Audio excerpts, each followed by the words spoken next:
Hi guys, and welcome back to today's video.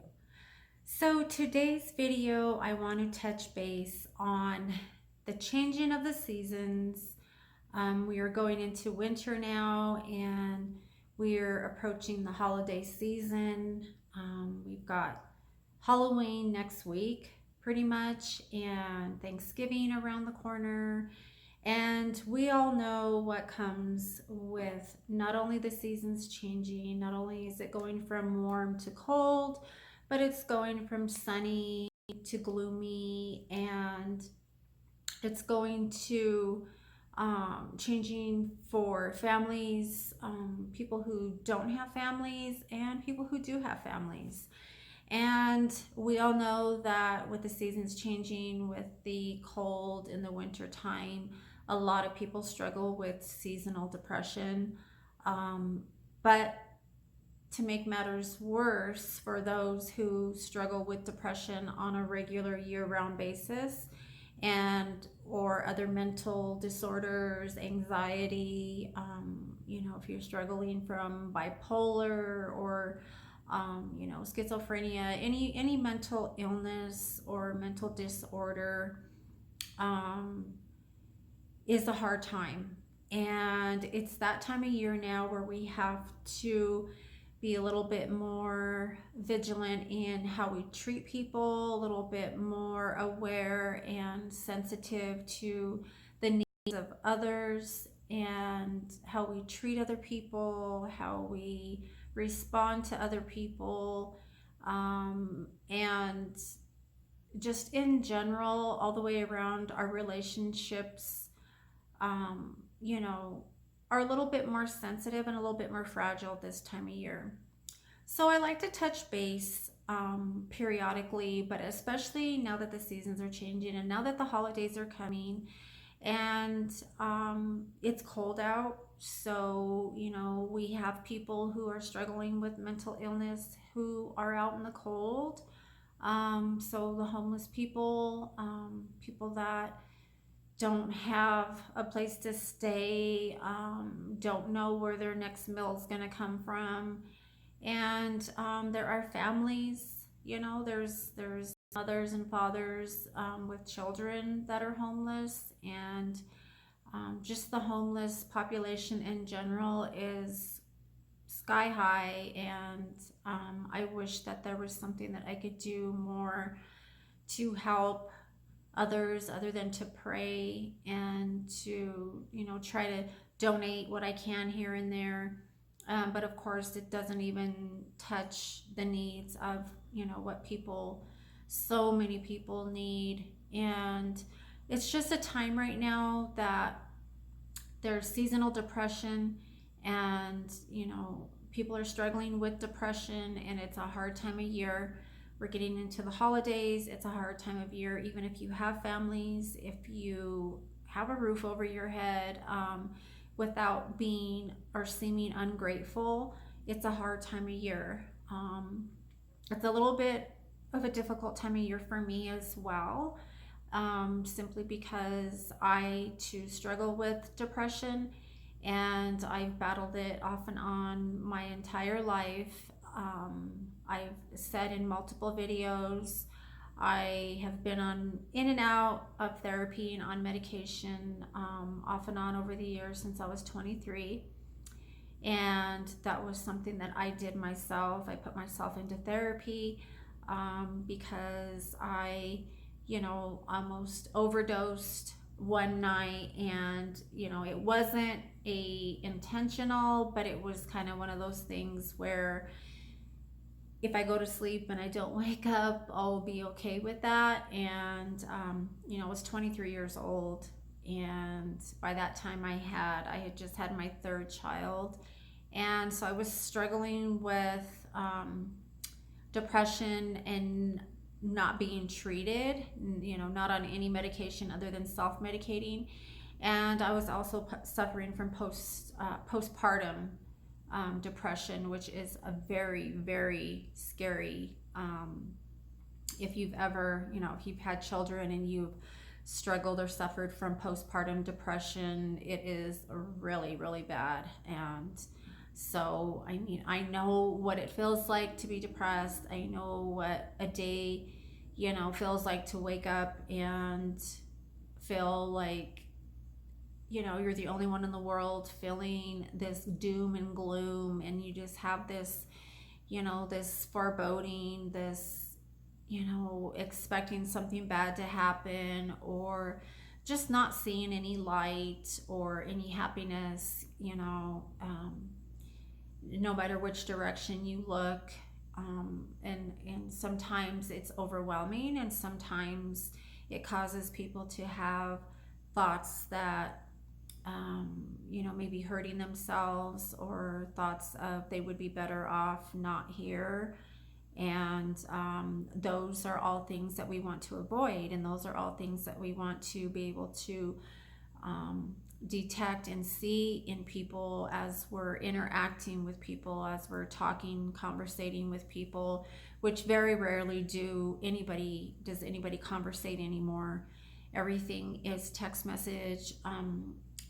People don't even really answer their phone anymore. If you call, um, I will answer my phone if I know that it's a family member. I will answer my phone. If you get telemarketers and all these scam calls that I don't answer. But people really need to be a little bit more in tune right now, especially because it is that time of year again, and it's actually that time of year all year round.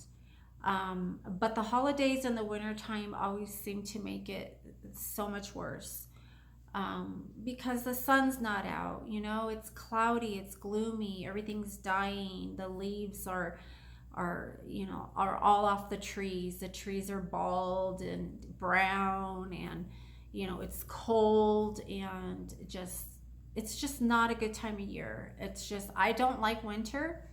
I don't like being cold, first of all, but I especially don't like winter because um, it really, you know, enhances or magnifies my depression. I am on medication, but there's still that little bit that, there's not a magic pill. And I do a lot of combination of meditation, reading, affirmations, self-talk, a whole lot of self-talk. I try to do a lot of self-care, and trying to keep myself busy, because I have a whole lot of time on my hands, so I get in my head a little more than I would like to. And if you struggle with depression, um, OCD, anxiety, that we can be our own worst enemy, and sometimes it's just not good for us to be alone. So that is one of the downsides to me being medically retired, is I have a lot of time to think. And I'm really trying to utilize my time in a positive way, like doing this video. This is a positive video because I'm reaching out, but I'm also helping myself at the same time, because this is also a form of therapy for me, because I get to talk and I get to share. And even though, there's nobody sitting in front of me, those of you who are watching this video, in a sense, metaphorically, subconsciously, we're interacting. And that's a good form of therapy for me, because I don't get a whole lot of interaction from not working now, because I can't work. And even if I wanted to work, I can't. And it's just a really hard time. And I know that I am not the only one right now who's struggling. I know that these days to come, and these months to come, and these holidays are really going to be trying for a lot of people. And I just think that I just wished that there was just a better way to reach people, and a better way to treat people who don't have health insurance, to get medication, to get therapy. There's too many people that are walking around with mental illness, with depression, with you're not crazy. It's not like there's all these crazy people running around. You know, people really need to realize that depression and anxiety and emotional, I don't even like saying mental illness, but just, disorders, just, let's just say chemical imbalances, it's not so much a mental illness, because that just says mental, you're mentally ill, that, people automatically say, oh, you're crazy, you know, you're crazy, you're on meds. Wow, like, you must really be, crazy if you're on medication. And then when you're on medication and, you're having an off day, because just because you're on medication doesn't mean that it's the magic happy pill and you're never going to have a bad day. Like, you're still going to have bad days. You're still going to cry. You're still going to have pity parties. You're still going to have moments where that pill is not going to help a certain particular situation or feeling that you're having. So we are human, Um, but you have to really try, we have to try to be there for each other a little bit more this time of year, and try to reach out. And if you see somebody that seems to be off, or not themselves, or just kind of out of character, pick their brain, like, ask questions. Even if you're going to annoy somebody, like, I would rather be annoying to somebody and know that they're okay, um and know that they're safe, than to, interact with them and then tomorrow they're not here because, they did something, that we don't want them to do. They had thoughts of suicide, and maybe they didn't share that with us, and we laughed and we joked and we had a good time. And you just bought a new car, you just, bought a whole new wardrobe, you just bought a new house, we made plans. I mean, these are all things that happen while people are contemplating suicide. And just with the recent death of my daughter's best friend, it's been a month. It was a month yesterday, I believe, that she's been gone, and she committed suicide. And it's still disbelief. It's still, I still can't believe it. And she was my daughter's best friend. They were like sisters, like, literally were like sisters. And losing my brother to suicide, I know how devastating that is. And my heart breaks for my daughter, because there's nothing that I can say, there's nothing that I can do to make it better. And I can just, I try to send her like funny things, I'll do funny videos, or I'll send her like, quotes, or just tell her I love her, tell her I'm thinking about her. I just pray for her, and I just pray and try to send, positive vibes. And I pray for angels, and I pray for God to wrap his loving arms around her and comfort her, and, heal her heart. And even, her, the mom, the girl's name was Desiree, like, her mom and her sister and her brother, like, I can't imagine what they're feeling. I know what they're feeling. My mom lost 3 kids, and I couldn't imagine. I could not imagine losing one of my children. I don't know that I would even be able to sit here and even be talking. I don't know that I would even be alive. We don't know. We don't want to know. God forbid. I don't ever want to know. I don't ever want to experience that. A parent never wants to outlive their children. But she committed suicide, and she was 30 years old. She just got married. Things appear on the outside like things are going good for people, but you have to remember, looks are deceiving. Like, you really never know what somebody is going through. You never know what they're thinking about. It's stuff that people struggle with for a really long time.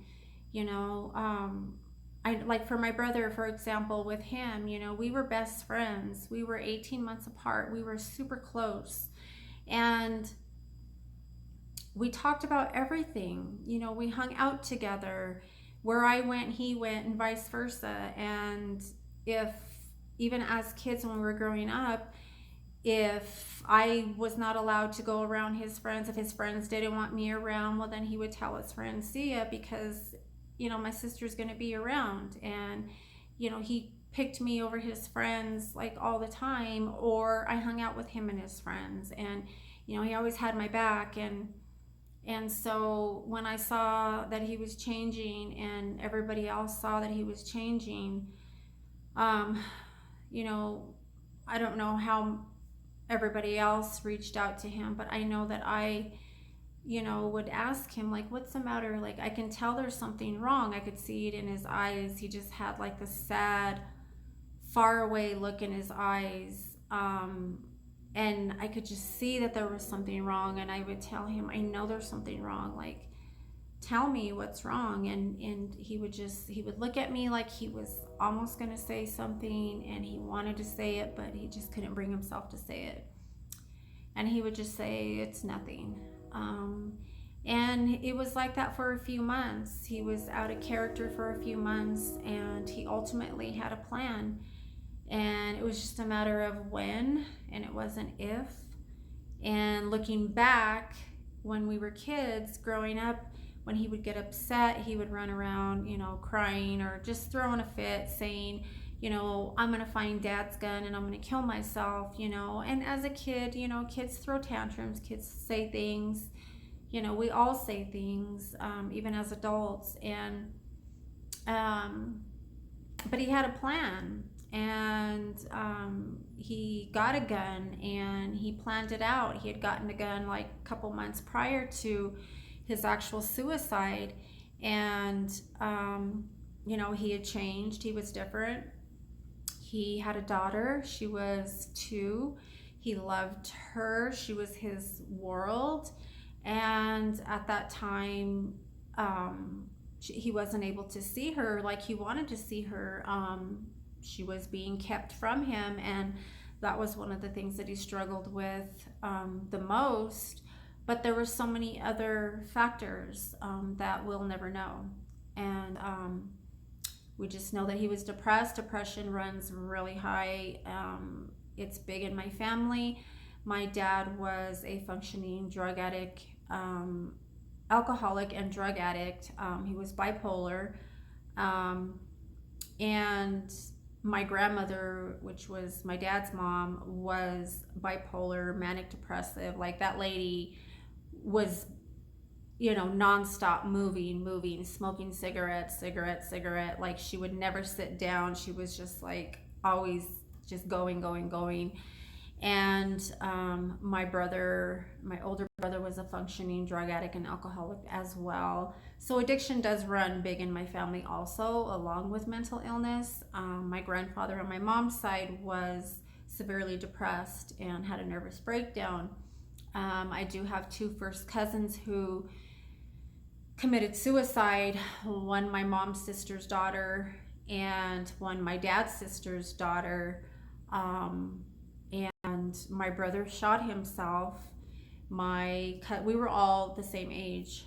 We all hung out together. So, and then the cousin on my dad's side, she hung herself. Cousin on my mom's side, tragically, this is a very disturbing suicide. She didn't know she was pregnant because she was severely depressed. She changed, her mind snapped, and she was a different person for about a good year before she actually died.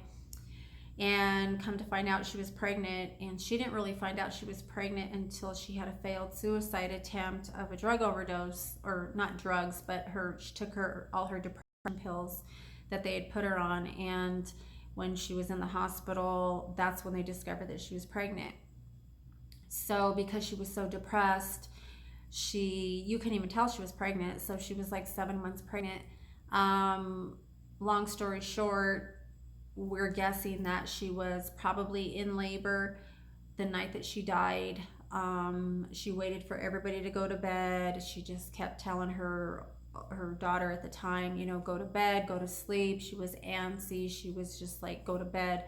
Like, I need you to go to bed. I think she was in labor and she was wanting to get it over with, and she didn't want to give off, any hint that something was wrong. Um, Ultimately, she went into my grandmother's garage and she doused herself with gasoline, sat in the corner of the garage, started herself on fire, and she burned herself to death. She didn't cry, she didn't scream, she didn't make a sound. Nobody really knew anything until they started smelling smoke and called 911. Fire department comes. There's a fire in the garage, and my cousin's nowhere to be found.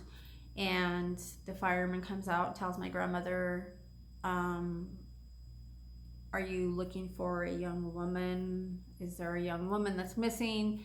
My grandmother said yes, my granddaughter. And sure enough, it was my cousin, and she burned herself to death with her baby. And that was probably one of the most devastating things, other than my brother's suicide, um, that I've ever experienced. And I know firsthand how devastating suicide is, and how much damage it causes the families and the loved ones.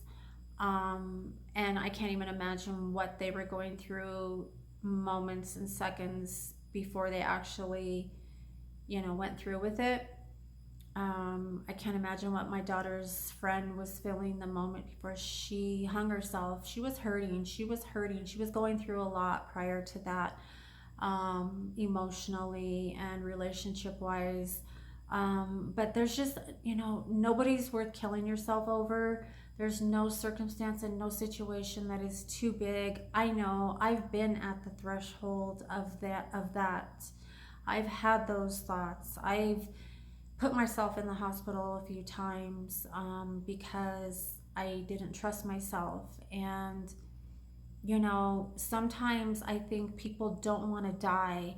I know, I can say I know for a fact, people don't want to die. That's not why they commit suicide. The reason that they kill themselves and they go through with the act is because they just can't see any way out. They don't see any other way around it.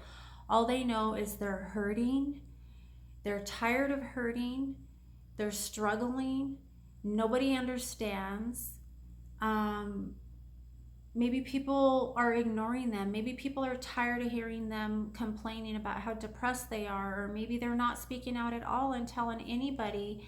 But all I know is when you have thoughts of suicide, it's because you can't handle the pain anymore. The pain in your heart and your mind and your soul and your spirit is just so strong and so overwhelming that you don't see any other way.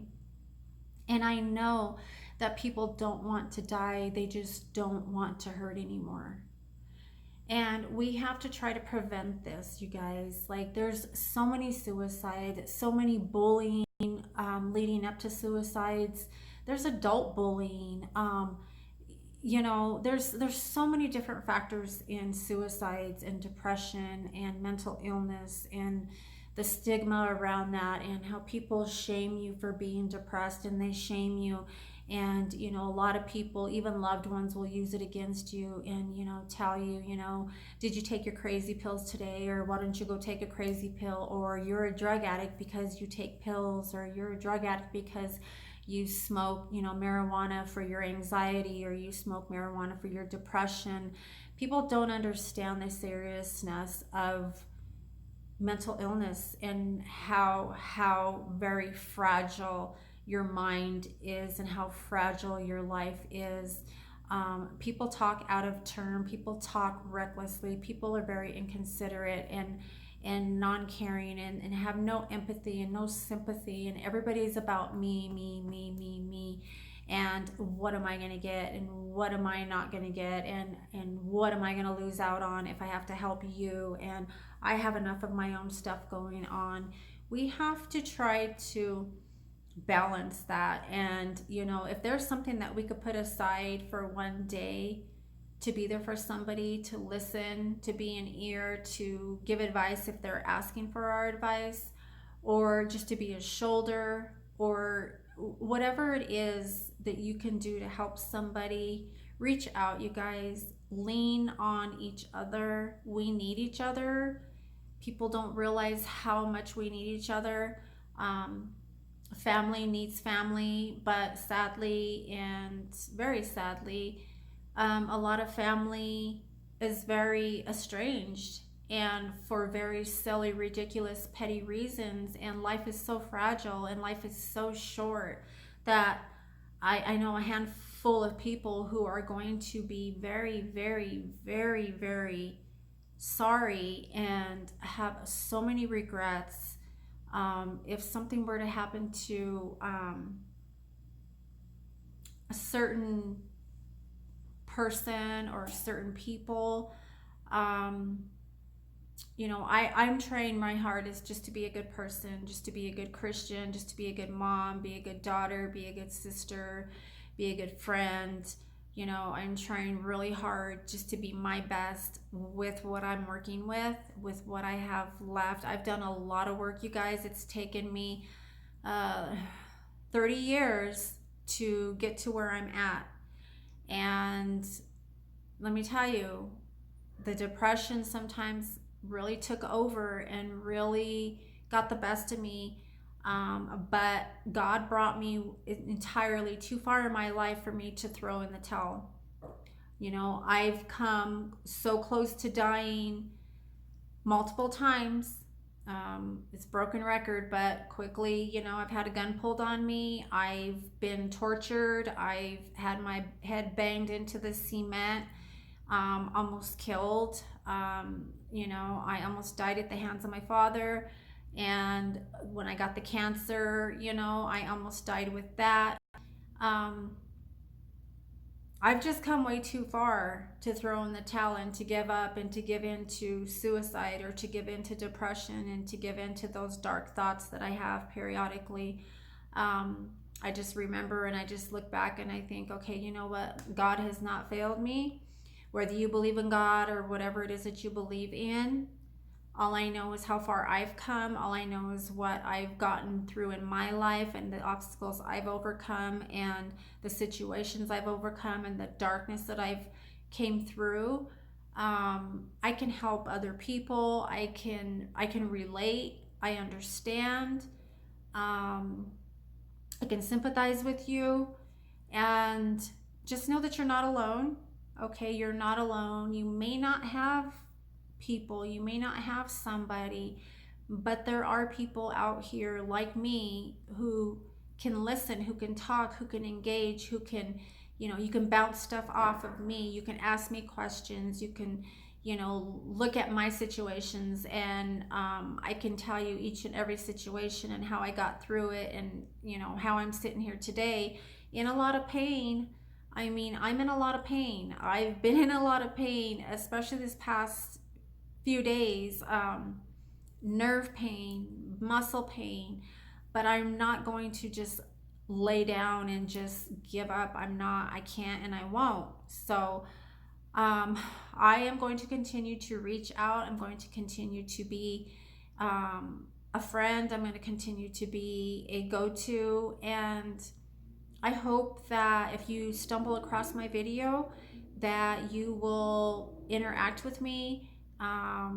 You can message me. I will respond and I can be there for you. But you guys, we need to be there for each other.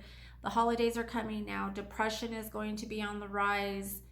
Suicides are going to be on the rise, and we don't want them on the rise. We want them on a like an all-time low. We want things to be like, wow, like isn't it amazing how, you know, 2019, 2020, like there were so many people who, didn't die. And, I don't know what the statistics are. I need to check the statistics so that I can monitor that and see and do progress reports and stuff. But you guys, my water app always goes off and it's just so annoying because it shuts me off. But it's just the enemy always trying to get in and trying to stop what I'm trying to do. You guys just look at suicide prevention, mental health awareness, cancer awareness, human being awareness. Let's just be there for each other. Stop being selfish. Stop being self-centered. Reach out. Be there for somebody. Okay, let's put ourselves aside for, a moment here and there. And um, respond to people, answer people's calls, return text messages. You don't know what people are dealing with. You have no idea what people are struggling with. You could be the one conversation and the one person who could actually stop somebody from following through with a suicide attempt. Um, it's that serious. And I'm going to be checking in periodically throughout this next few months because I know how sensitive right now, and moving forward it's going to be a very, very crucial time that we check on people and that we check in on people and that we ask questions and we talk and we, we can't fix everything and we can't save the world, but we need to be more in tune and we need to be more available to others and more giving. This is the giving time of year. Let's give as much as we can give. It's not about eating, it's not about presents, it's about giving, it's about loving, it's about sharing, you know, what you have. And we have more than we will ever need. And some people are fighting for their life right now. So just try to be a little bit more compassionate with each other and a little bit more patient, have a little bit more grace, a little bit more mercy on people, and just check in on people. If you don't hear from somebody for a few days, check in on them. Send a text message. Hey, how are you? If they say kiss my ass, whatever, good. At least you know they're alive. But anyway, guys, thank you so much for listening. This is a mental health awareness check-in. I'm going to be doing these periodically within this next few months. Please leave your questions, comments, and suggestions down below per usual. And keep an eye out for my next video. Subscribe to my channel. I know you guys view my videos, but subscribe, share my videos, share my channel. And yeah, help me get the word, out there. Help me to spread the good, positive love messages. I always come from a place of love. And yeah, I'm a little bit, cuckoo sometimes, but I have a good heart. And at the end of the day, I just want to be a loving, good, giving, helpful person, and always willing to help somebody and try to brighten and lift somebody up as much as possible. So thank you so much for listening. I love you guys, and I look forward to seeing you in my next one.